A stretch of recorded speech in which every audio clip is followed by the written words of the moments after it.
হাফিজুর রহমাতুল্লাহি আলাইহি উনি এত বড় হবে আল্লাহ ছিলেন ঘুমন্ত অবস্থায় বলেন বসা অবস্থায় বলেন আটা অবস্থায় চলা অবস্থায় ওনার এই দ্রুত কোরআন তেলাওয়াত কিন্তু বন্ধ থাকতো সব সময় ওরা এই দ্রুত দিয়ে কোরআন তেলাওয়াত করতো সুবহানাল্লাহ সব সময় কোরআন এত বড় একজন আল্লাহ ওলি এই আল্লাহ ওলি আল্লাহ জানেন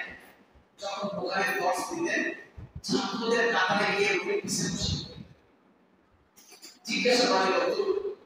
আপনি এত বড় একজন আল্লাহ ওলি মানুষ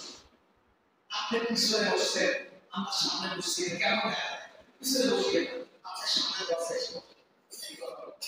হাফিজুর রহমাতুল্লাহি আলাইহি বলতো যে দেখো এদের দিক যারা শিক্ষা করে যারা শিখে যেমন আমাদের অনেক ছেলে মেয়ে বাচ্চা ভাবছি নাতি মাদ্রাসায় পড়ে এদেরকে তাহলে আগে পড়া এর মানুষ এরা কি শিখে এর শিখে কোরআন শিখে হাদিস শিখে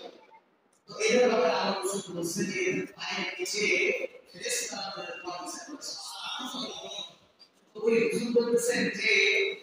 যদি কেউ তলেবুল ইলমের অবস্থায় ইন্তেকাল করে মারা যায় তাহলে সে বিনা হিসাবে জান্নাতে প্রবেশ করবে সুবহানাল্লাহ হাফিজুর রহমাতুল্লাহি আলাইহি বলেছেন যে আমার মনটা চায় আমি আমার সারা জীবন ছাত্র অবস্থায় আমি কাটিয়ে দিই এইজন্য আমি মুহাম্মদ দর্শন চলে এসেছি সুবহানাল্লাহ এইজন্য আমাদেরকে এটা মসজিদ যদি আল্লাহ আমি একজন ওয়ালি শিক্ষক আর আপনারা একজন ছাত্র এই যে ছাত্র অবস্থাতে একটা সম্পর্ক আমি বলবো আপনার সঙ্গে